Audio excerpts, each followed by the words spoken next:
From August 1977 to September 1978, a series of events took place which stunned the nation and have subsequently become one of the world's most shockingly infamous poltergeist cases. You understand that you really shouldn't be in this house? That was a very strange house, and something very strange was going on there. Everything that you know about poltergeists occurred in that house. They were scared out of their wits. They just didn't know what was going on.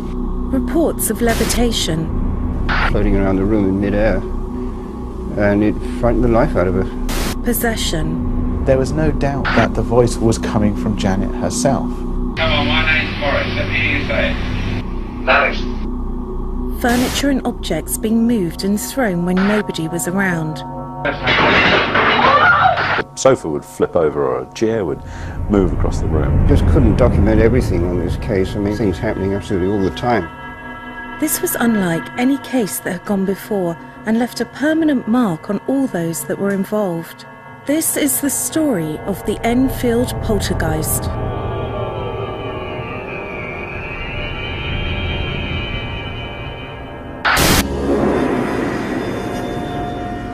In 1980, a book entitled This House is Haunted was published and recounted the Enfield investigation in explicit detail. However, the book's author, Guy Lyon Playfair, got involved in the case quite by chance. I had experience of a very long and lively poltergeist case in São Paulo, Brazil, and wasn't really hoping to do any more. We happened to have a lecture at the Society for Psychical Research, which I was a member of, on the subject of poltergeists, as it happened, and I was sitting right next to another new member called Maurice Grosse, whom I hardly knew except to say hello to.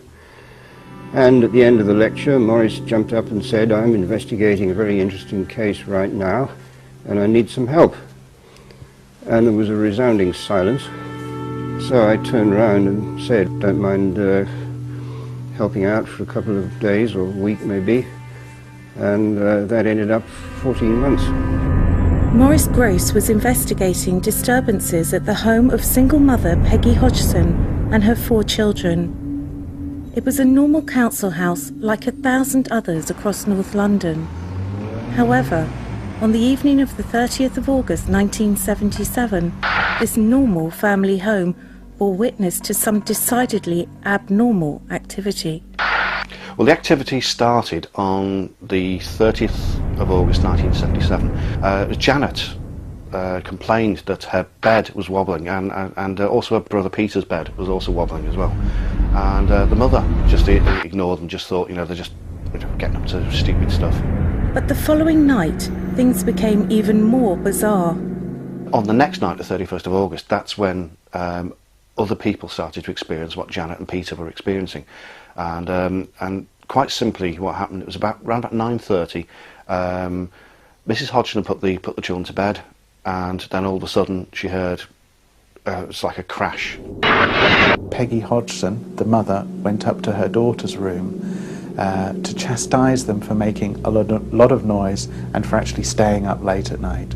When she went to leave it, a chest of drawers by the door pulled itself out as if trying to obstruct her, and she pushed it back and then it pulled itself out again.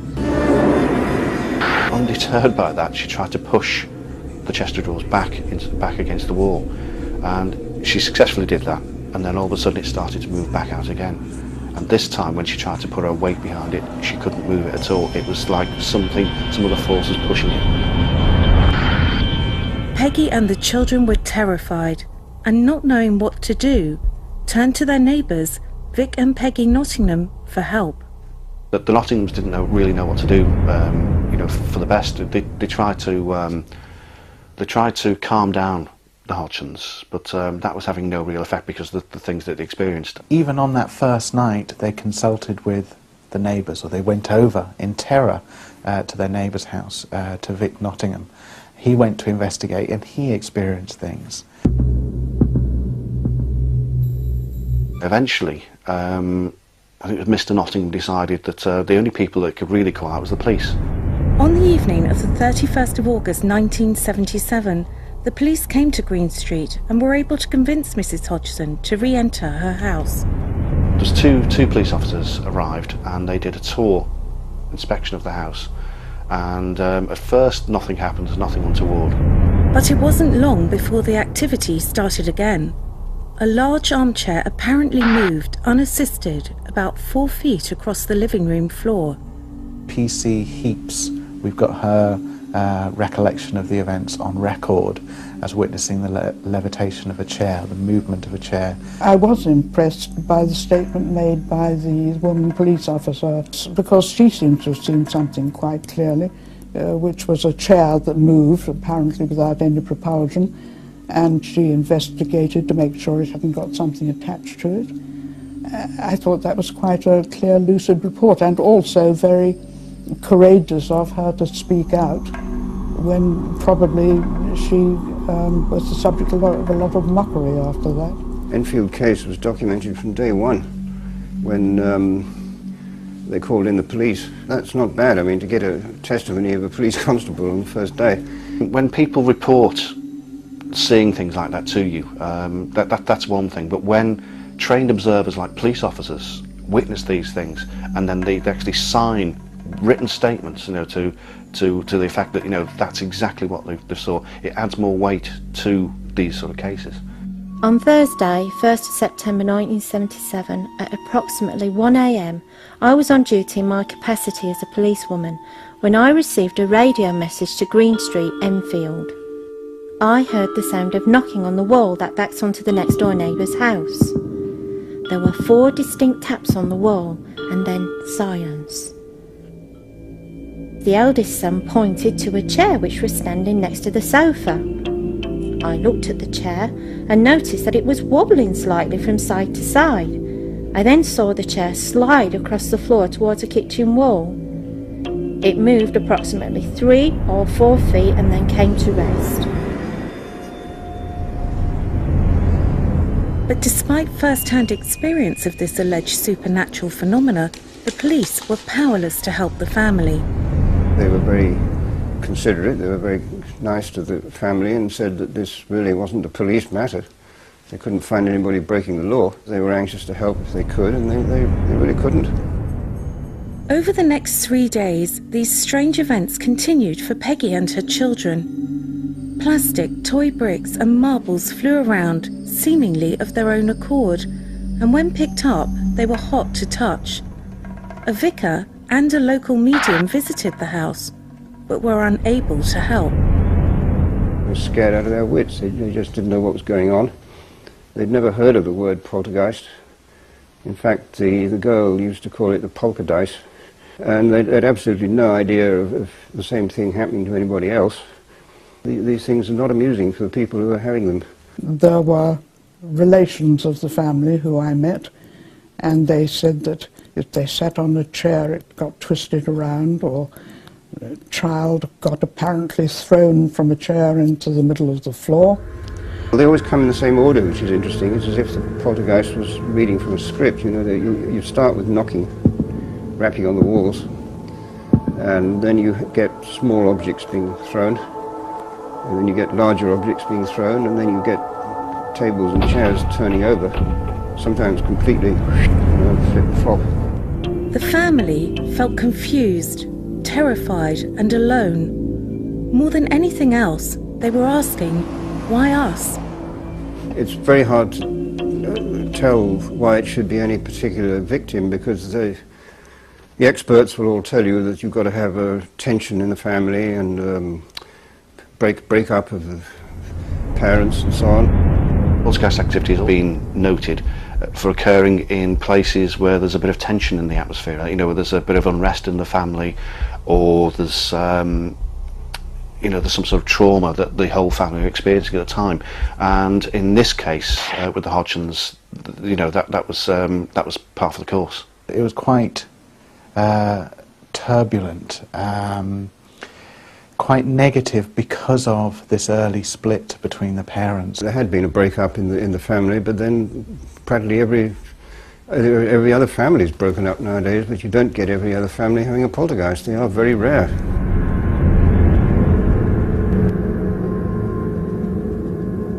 To most experts, there is a distinction between poltergeist activity and phenomena usually associated with a haunting. Parapsychologists like to differentiate between hauntings and poltergeist. Hauntings are traditionally location-focused, whereas poltergeist is traditionally person-focused. The other difference is hauntings can go on for years, for decades, for even centuries, whereas poltergeists are traditionally very, very short-term. So they may be a few weeks, months, and in rare cases, leading up to a year or longer. And that's why the Enfield poltergeist is so special, because it's about 14 months in length. By the 4th of September and near breaking point, Mrs. Hodgson again turned to the Nottinghams. Not knowing what else to do, they called in the press. No one will be able to convince me that there wasn't something very odd in that house. Things would just happen. You walk in the house, things would just take off, fly around, flip over, do this, do that.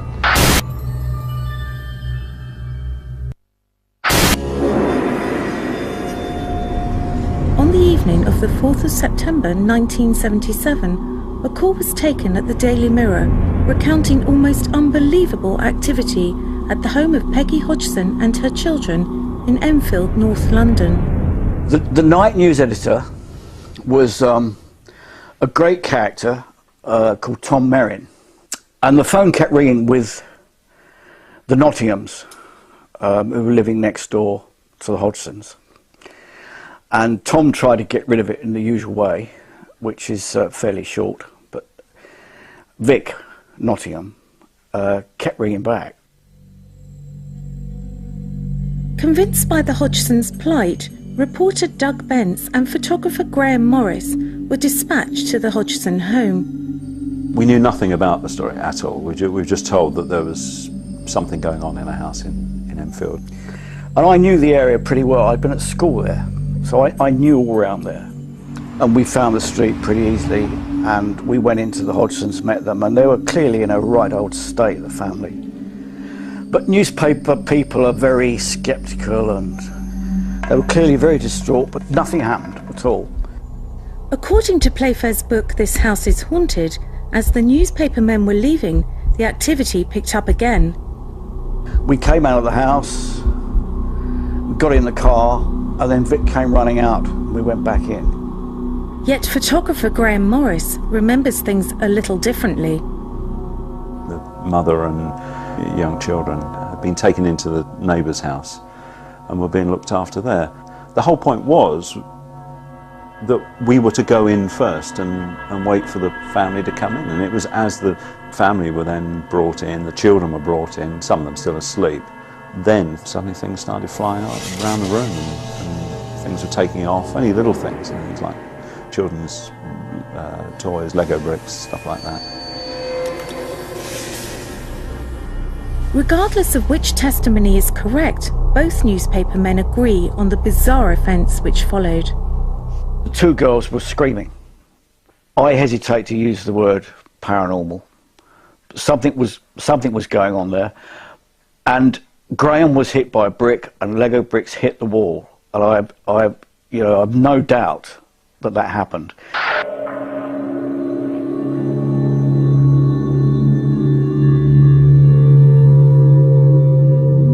I'm just concentrating on photographing it. I wasn't really that worried.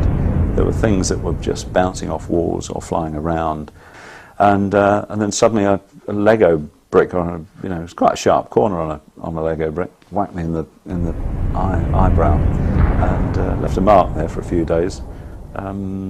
Lucky it didn't hit me in the eye. These photographs were taken around the time of Maurice being struck. It was quite weird. It was quite upsetting. It was disturbing to be in there, because certainly if you've got no answer to anything, you've got no reason for any of it to have happened. It's not logical. They could have, of course, been flicked by somebody, but the position of the people and the force of the brick and the angles were wrong. I could see it as if it were yesterday, I could see the people in the room, and no one will be able to convince me that there wasn't something very odd in that house. A senior reporter at the time was so impressed with what Bence and Maurice told him that he followed up the story himself the very next day. We couldn't offer the services to deal with this. We didn't have the facilities. Or we could get the story and we could get photographs, but we couldn't do anything else. There was growing concern amongst senior Mirror reporters for Mrs. Hodgson's well-being. In an attempt to aid the situation, they called the Society for Psychical Research, the SPR. The Society for Psychical Research was set up in 1882 to investigate those faculties of man, real or supposed, that are not explicable on any generally recognized hypothesis. It doesn't have any fixed ideas or opinions, and anyone can be a member whether they actually believe in paranormal phenomena or not, but of course obviously most of us are convinced that there is some reality in these things. The SPR assigned the case to one of their members, Maurice Grosse. Maurice, who unfortunately passed away summer 2007, was an inventor. When the Enfield poltergeist case started, Maurice Grosse was kind of a fledgling investigator. But he went into the case actually with a very objective mind. He initially interviewed the entire family and was always thinking about alternative explanations and questioning everything. It's interesting to see a guy turn up with a handlebar moustache looking like a World War II fighter pilot and driving an E-type Jag, and then being there for the Society for Psychical Research. You don't think that the two go together. He went out of his way to befriend the family. He was not after an easy, quick answer. Despite his level-headed approach, Grosse was soon convinced the phenomena was genuinely paranormal. Not long after arriving at the house, he himself was witness to strange occurrences. Lego bricks were being thrown, marbles were being thrown. Maurice observed that the marbles, when they landed on the floor, they didn't actually bounce, they just stopped dead. But then things started to escalate a little bit more. It was things like, the furniture was being hurled around. The three-piece suite, I think, was even overturned at one point. Another chair gone over. Yeah, she was landing on her back. The red chair's turned over backwards. Anybody on it? Yes, he was like this on it. Jenny was sitting on it at the time it was turned over backwards. But each stage in the Enfield poltergeist case, you've got witnesses from very different backgrounds being brought in. Initially it's the neighbours, and then it's police officers, and then it's newspaper reporters, and then it's Society for Psychical Research investigators. You understand that you really shouldn't be in this house. You do understand you shouldn't be in this house. You do. That was, again, 2 knocks. There was knocking in the house. The kids weren't anywhere near it at the time, so it wasn't them. We knew it wasn't them. If you'd taken it out of context, if that had happened in your own home, you wouldn't have worried about it at all. But the fact that it happened there, and you're surrounded by 16 people from the Society for Psychical Research, and there are cameras and all the rest of it, you think, this knocking must be important. Now, I'm going to ask you a question. Are you having a game with me? Oh, right. As I asked the question, are you having a game with me? It threw the cardboard box and the pillow right at my face. That was a very strange house, and something very strange was going on there. We're all standing this side of the room, and over that side of the room, that drawer has just opened on its own in that cabinet. Now, how do you explain that? You can't, so that was worrying as far as I was concerned. Working alongside Grosse, journalist Doug Bence was more sceptical of the phenomena than the SPR investigator. I liked Maurice and respected his knowledge on what he was doing, while there was an element of caution from me. We were on the landing, the girls were asleep, and there was a moaning. And Maurice was really quite excited by this, and clearly thought that there was some kind of outside force trying to express themselves through one of the girls. But it was clear to me with the screaming that the girl was masturbating. Whether she realised that she was putting out false information to Maurice or not, I have no idea. There's no doubt what she was doing.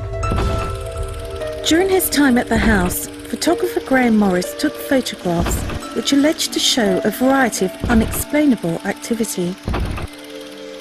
I didn't think I was going to spend the months that I spent up there photographing various things. This activity occurred most notably in the bedroom now occupied by 11-year-old Janet and 13-year-old Margaret. Photography was done remotely. I'd be setting up remote cameras, so a lot of it I didn't witness, but I was there just to record it, just to set up cameras and photograph it. You can actually see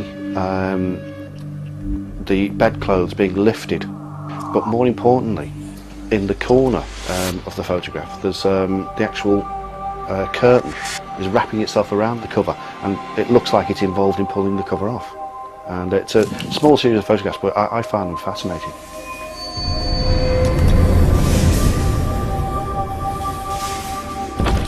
Although the photographs are compelling, some argue that they are far from definitive evidence of paranormal activity. For me, the photograph is convincing because I was there and it brings that weird night back to me. But I can't see the picture would do it for someone who was looking at it objectively to prove anything.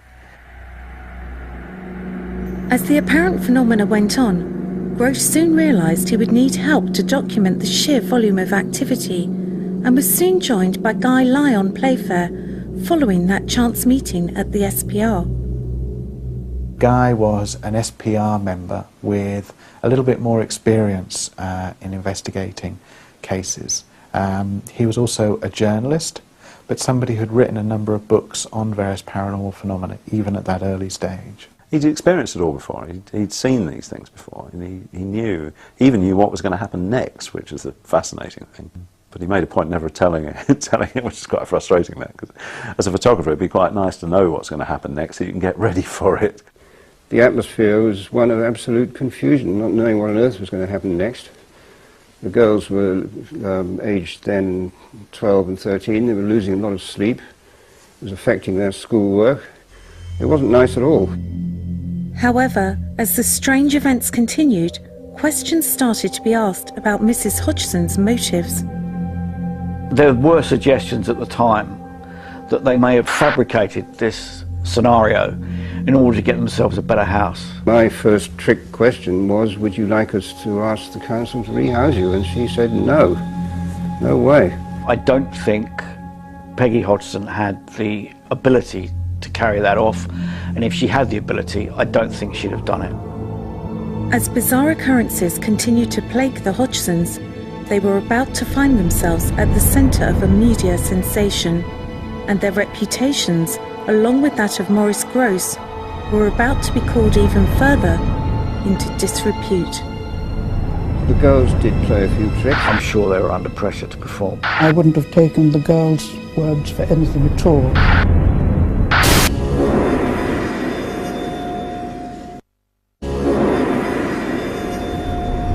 Apparent paranormal activity was still consuming their home on Green Street in Enfield, North London, and things were about to become even more bizarre for the Hodgson family, as on the 10th of September 1977, their story became a national phenomenon, making the front page of the Daily Mirror.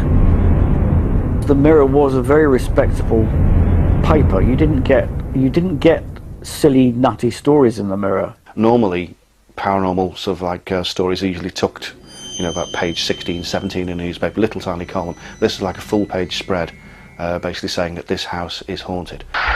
For the newspaper staff at the centre of this tabloid sensation, this was a story unlike any they'd covered in the past. Stories fitted a pattern, but this one fits no pattern. This is a one-off story. The story at the time was completely unique. No one had seen anything like this before. Each time a representative from the media actually visited the house, they each seemed to have their own personal experiences. And it gave it a more personal edge rather than just kind of a step back, objective reporting about what happened. Here were journalists who were reporting on their own experiences. The Enfield case was suddenly at the centre of a media frenzy. Yet there arose claims that some members of the press were intent on exposing the story as a hoax, and the Hodgsons as liars. Several newspapers sent people up there. We had the sort of clever ones who tried to bribe the children into confessing. Two papers did that. They were offered huge sums of money by the 70s standards, and it didn't work. However, to many, the motives for the press attempting to bribe the family weren't clear. An expose of fraud in a paranormal case is not so interesting as the real thing. That a story showing that there's a teenage girl who's surrounded by poltergeist activity is a lot more of a seller than teenage girl fakes poltergeist activity. If you step back and think about a generation ago with the media, you didn't get paranormal stories. So discredit it, shoot it down. The Mirror's, what's up to the Mirror? What are they doing? Running ghost stories. Let's take this apart. As the media continued to turn up on their doorstep, the Hodgsons struggled to cope. And I just wouldn't have brought more trauma on that family. They had this bloody unexplained phenomenon, which we'll say is, which is now pretty well documented as a poltergeist. A mother who was not in good health. You don't want to bring a load of bloody tabloid journalism banging on the door. It's just awful. They're in a mess. They need help. As the media presence continued, rumours persisted about the authenticity of some of the phenomena, and in particular, the part played in the events by Peggy's daughters, Margaret and Janet. I'm afraid at the time I wouldn't have taken the girls' words for anything at all, because it was clear that they were really having a good time, and it was very nice for them having Maurice there. He was like having a sort of substitute father. In terms of whether Janet and Margaret actually faked anything between themselves, there is no doubt that that's what they did. I think inevitably, with the continual media interest, they were encouraged to perform. I don't think Mrs. Hodgson would have approved of that, but I'm sure they were under pressure to perform. And I think both girls have admitted subsequently that they did.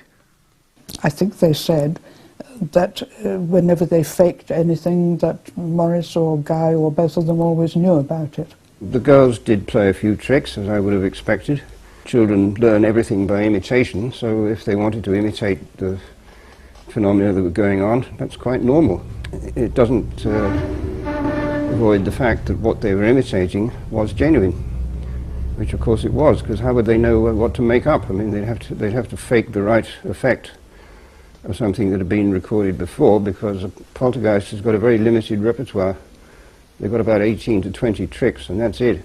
So much of the real stuff was happening, and how you distinguish is really quite easy. I mean, if you're sitting in front of me now, and I get up, and this chair suddenly follows me across the room and turns over, I don't think you're going to suspect trickery.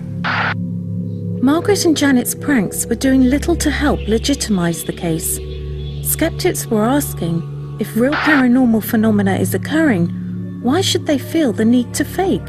Why did they bother to fake when some genuine things were happening? I think there are a lot of mediums, in fact, who do that to keep things going. But therefore one mustn't always feel that if a medium is cheated, that's the end of the medium. I think sometimes it's a case of priming the pump. You fake something and then something genuine happens.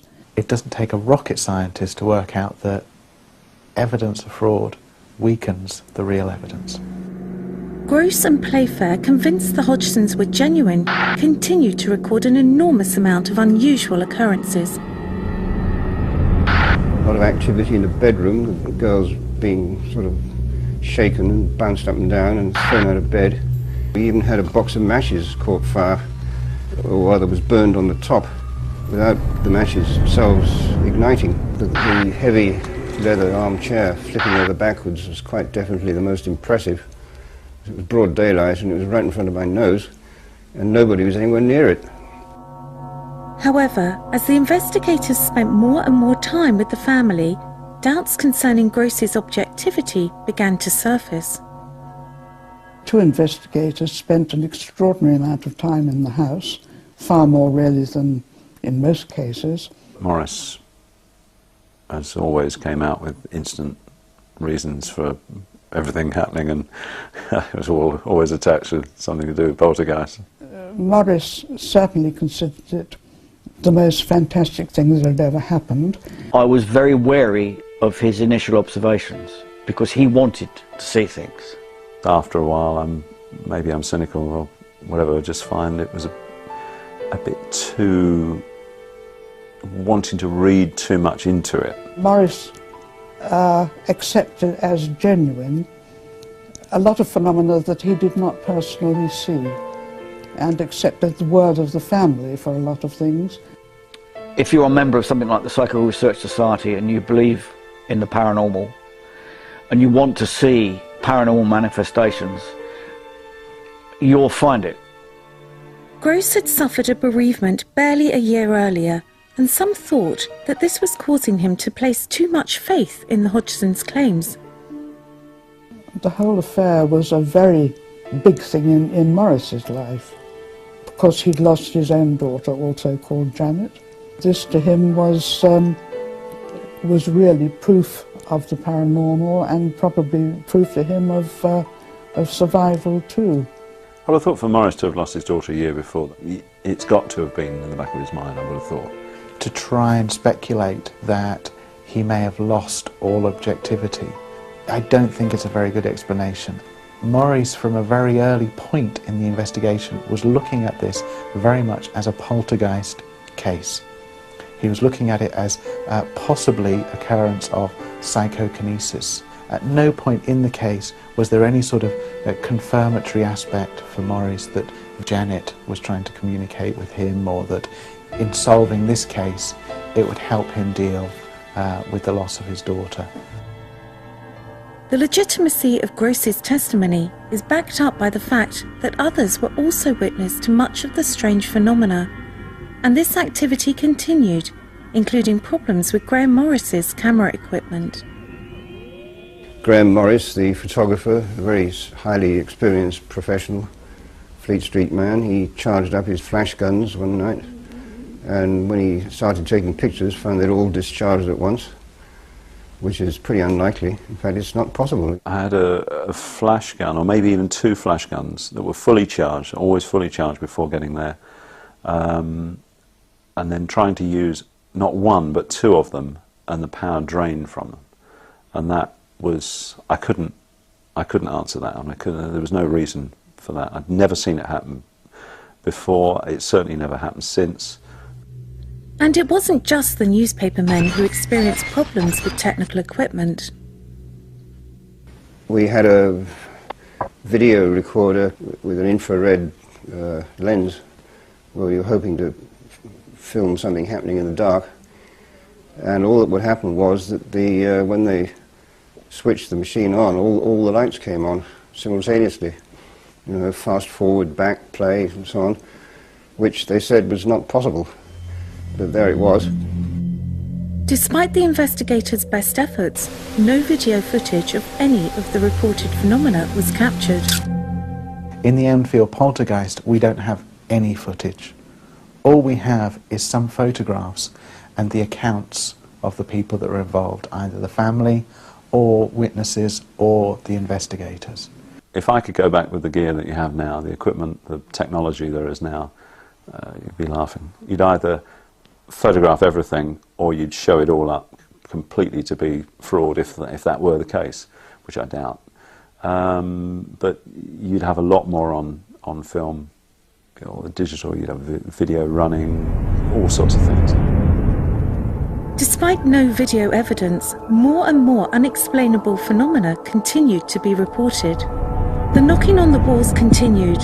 There were outbreaks of fire that disappeared as quickly as they started, and the curtains in the bedroom are seen to blow in the wind, even when the windows are closed. But most disturbingly, the activity was seen to centre more specifically around 12-year-old Janet.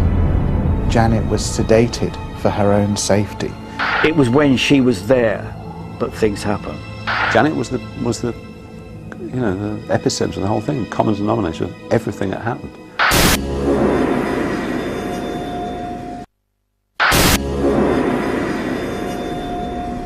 Following the extensive media coverage, by November 1977, the Enfield poltergeist was the most famous paranormal case in British history, and the family were now minor celebrities. You ended up getting more and more people coming to the house just to witness things. It ended up like a sort of Victorian sideshow, you know, the Elephant Man almost. It must have been awful for them. Life itself was difficult without having a poltergeist, you know, throwing its weight around the place, throwing its energy around the place. And it was becoming increasingly obvious that one member of the family in particular was at the centre of the activity. Janet was always the focal point. It was when she was there that things happened. So when she was there with her sister, her brother, her mother, the Nottinghams, it was always Janet when things happened. Janet was a very lively kid, very athletic, pretty well behaved, I would say. She was always very polite with us. She was good at school. She was learning quite a few subjects and seemed to get on well with everybody. She was a very normal child, yeah. I mean, there was nothing odd about her in any way. She was good at school. I used to help her out with her homework. She was doing, I think, French and German. Sorry about the others, but I mean, she was the brightest of the family. Numerous small objects used to fly around near her, and on more than one occasion, heavy chairs and sofa would flip over when she was around. And yes, she saw it all. She'd come home from school with stories about how things were happening in the classroom. She'd go down the shops and cans would fly off the shelf in the local supermarket. Janet was the you know, the epicenter of the whole thing, common denominator of everything that happened. So why did these events apparently focus on a seemingly normal young girl? There's a popular belief that poltergeists are related to the age of puberty.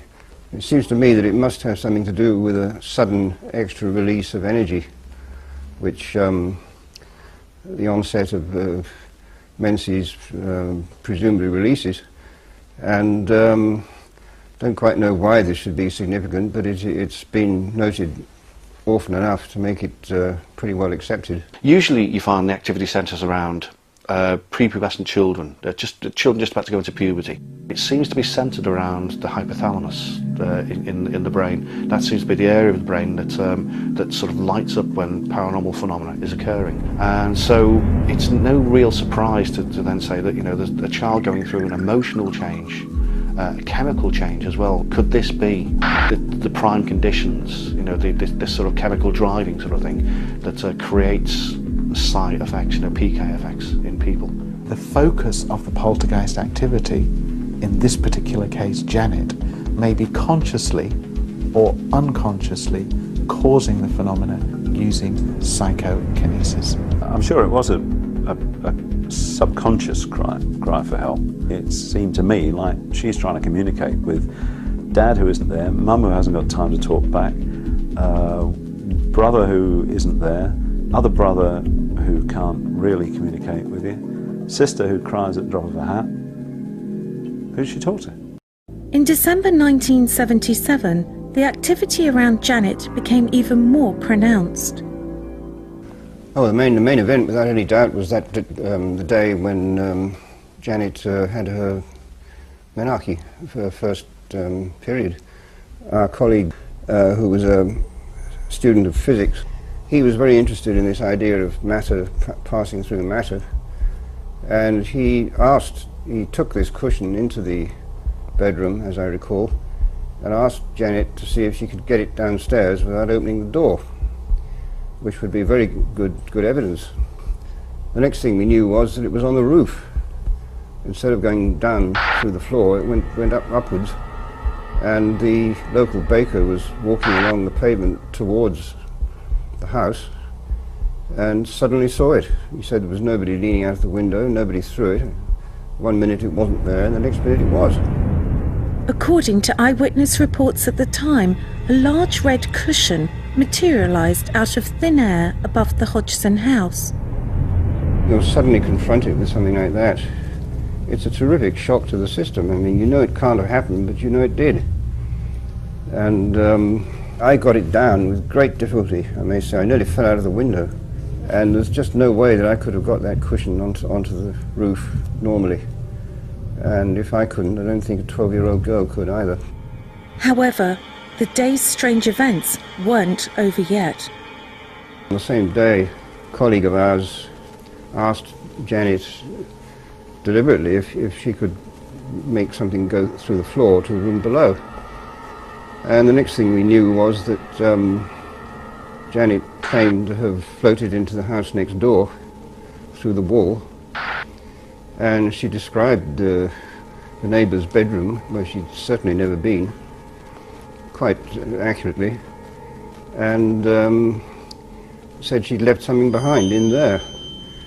So we made arrangements when we could to go round, and sure enough there was a book belonging to Janet in the neighbour's bedroom. I met Mrs. Nottingham from next door, and who I must say did talk about some pretty hair-raising things. Well, it sounded rather as if some book that ought to have been in the Hodgson house ended up in her house, and things came through the wall. Oh, suitably enough, the book was called Fun and Games for Children, which was quite appropriate. But there's just no way at all that she could have got in there normally. The house was locked, the neighbour was out, and you couldn't get through the window, you couldn't even get up the chimney. We checked that, it had been blocked off. And yet the book was found next door, so it had gone through the wall. It does stretch credibility, doesn't it? You know, it sounds absolutely fantastic to think that a child can, dematerialise or go through a wall and deposit something and come back. We have to rely on the people there at the time. We can do nothing more than just take their word for it. But with the weight of everything else that was reported by other people, then it doesn't surprise me in the least that these sort of things were reported there. Just when things seemed they couldn't get more bizarre, they did. The levitation started off with the girls sort of just sliding out of bed, and then it got more and more impressive, and we ended up with a sequence of pictures of them, what I'm told is levitating. Do these pictures, taken remotely by photographer Graham Morris, actually show Janet levitating? Pictures don't lie, let's put it that way. The pictures that you see actually happened. Whatever it was, happened. What caused it to happen, I'll leave everybody else to work that one out. I just know that when that camera went off, it photographed about 5 frames of a girl starting off, coming out of bed, and then ending up on the floor. The increasing unpredictability of the apparent phenomena surrounding Janet raised some serious concerns for her well-being. There have been incidents of levitation and bedclothes being pulled, and the investigators at the time were concerned about her safety. The doctor came round and gave her a shot, and he said something like this would put a horse or an elephant out, and she's still fighting, and it ended up with about 2 or 3 of us trying to hold her down, and this was after the sedation. Later on that night, she was found 10-15 feet at the other end of the room, up on a dresser. That's quite a shocking thing in itself. We were all downstairs, big bang, everyone rushes upstairs, her uncle goes in first, finds her on the radio, I walk in with the camera, banged. How did she get there? I'll leave that for all the others to try and work out. In spite of the best efforts of the investigators and medical professionals, this apparent levitation continued.